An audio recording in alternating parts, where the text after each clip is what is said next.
Welcome to కీటాక్. Chandrababu ఇప్పుడు రోజు రెండు విషయాలే మాట్లాడుతున్నారు. ఒకటి, భారీ ప్రకటనలు, 40 లక్షల కోట్ల పెట్టుబడులు తెచ్చేస్తాము, 80,000 కోట్లకు పైగా ఖర్చు పెట్టి 4 ఏళ్లలో మహా ప్రాజెక్టులు కట్టేస్తాము, ఇంటికో పారిశ్రామికవేత్తను తయారు చేసేస్తాము లాంటి ప్రకటనలు ఒక పక్కన చేస్తూ ఉన్నారు. ఇంకో పక్కన పదే పదే ఒకటే మాట చెప్తున్నారు. అదేంటంటే మన ప్రభుత్వం మీద, మన పార్టీ మీద దుష్ప్రచారాలు చేసేస్తున్నారు, దాన్ని తిప్పికొట్టండి అని చెప్తున్నారు. నిజంగా సమర్థంగా పనిచేస్తున్నప్పుడు, ప్రజల మద్దతు ఉన్నప్పుడు అసలు దుష్ప్రచారాల గురించి ఆందోళన ఎందుకు? ఎంత ఓపిక, తీరిక ఎవరికి ఉంది? అసలు దుష్ప్రచారం చేస్తున్నారు అనే మాట ఎందుకు వస్తుంది? ఎస్, ఇదే అసలు పాయింట్. డీటెయిల్డ్ గా చూద్దాం. This is key talks for you.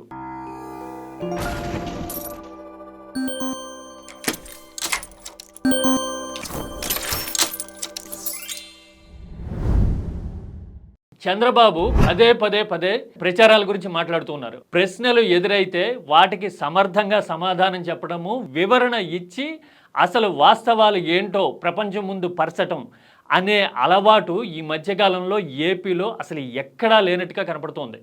కావాలంటే మీరు చూడండి, ఉర్సా లాంటి కంపెనీ మీద ప్రశ్నలు ఎదురైనప్పుడు ప్రకటనలు చేసిన మంత్రి అసలు నోరు మెదపనే లేదు. అలాగే సింహాచలంలో గోడ కూల్తే ఉత్సవాలు మొదలు కావడానికి ముందు గంభీరంగా 5-6 మంత్రుల బృందం వెళ్లి ప్రకటనలు చేశారు. చిన్న మైన్యూర్ ఇష్యూస్ గురించి కూడా మేము ఆ రోజు రివ్యూ చేసుకోవడం జరిగింది. కానీ ఆ తర్వాత మాత్రం సమాధానం చెప్పడంలో తత్తరపాటు కనపడింది. ఆ గోడ పిల్లర్ తో కట్టాడా, సిమెంట్ తో కట్టాడా, బ్రిక్ తో కట్టాడా అన్నది ఎవరు కూడా మేము చూసుకోవడానికి.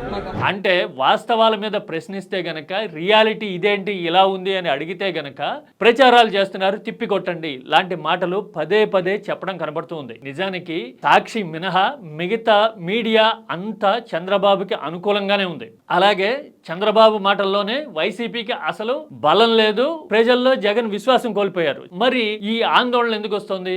ఇదే అసలు పాయింట్ గా కనబడుతోంది. ఈ దుష్ప్రచారాలను తిప్పికొట్టండి అని చంద్రబాబు చెప్పిన మరుసటి రోజే అమరావతిలో ప్రభుత్వం రియల్ ఎస్టేట్ వ్యాపారం ఎలా చేయబోతోంది అనేది ఫ్రంట్ పేజీలో ప్రధానమైన వార్తగా వచ్చింది. అంటే ఇలాంటి విధానాల మీద ప్రశ్నిస్తారు, ఇలాంటి విధానాల మీద చాలా సవాళ్లు ఎదురవుతాయి అనే ఉద్దేశంతో ముందే వ్యూహాత్మకంగా ఈ ప్రకటన చేశారు అనేది మనకి క్లియర్ కట్గా అర్థమవుతుంది. ఏపీలో ఒక దయనీయమైన పరిస్థితి ఉంది. అది ఏంటి అంటే మీరు చూడండి, 2019 నుంచి 2024 మధ్య ఇదే ఈనాడు, ఆంధ్రజ్యోతి లాంటి పేపర్లలో ఏపీ గురించి ఒక్క పాజిటివ్ వార్త అయినా కనపడిందా?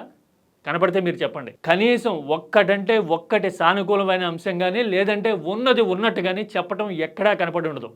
మీకు ఎంత రాజకీయపరమైన ఎజెండా ఉన్నా, మీకు ఫలానా పార్టీ అంటే ఎంత గిట్టకపోయినా 100కి 100% నెగిటివ్నే చేస్తుందా? అరే, ప్రజలు ఆలోచిస్తారు, జడ్జిమెంట్ ఉంటుంది, కనీసం కొన్ని విషయాలైనా సరే న్యూట్రల్గా ఉండాలి, వాస్తవాలు చెప్పాలి అనే విజ్ఞతని వదిలేసిన పరిస్థితి చూస్తున్నాం. ఇప్పుడు అలాగే గత 10 నెలల్లో 11 నెలలుగా అంత అద్భుతాలు జరిగిపోతోంది, రాష్ట్రం నందనవనంగా మారిపోతోంది అనే ప్రచారాలు చూస్తూ ఉన్నాం. పైగా ఉల్టా ప్రచారాన్ని తిప్పికొట్టండి అనడం నిజానికి చాలా వ్యూహాత్మకం. ఎందుకు అంటే వైసీపీ రేపు ఏం మాట్లాడినా ఇదంతా దుష్ప్రచారంలో భాగం అని ఒకే దెబ్బతో కొట్టిపారేయచ్చు. ఆ తర్వాత అమరావతి రియల్ ఎస్టేట్ లాంటి విషయాల్లో న్యూట్రల్గా ఉండేవాళ్ళు, రాజకీయాలతో సంబంధం లేని వాళ్ళు ప్రశ్నించిన, ఆందోళన వ్యక్తం చేసిన వీళ్ళందరూ దుష్ప్రచారం చేస్తున్నారు అని ఒక్కటే బ్లాంకెట్ అందరి మీద వేసేయచ్చు. ఇదే ఉద్దేశంతో వ్యూహాత్మకంగా ప్రచారాలు అనే మాటని వాడడం మనకి ప్రస్ఫుటంగా కనపడుతూ ఉంది. ఇలాంటి ధోరణి ఇంతకు ముందు ఎప్పుడూ చూసుండం.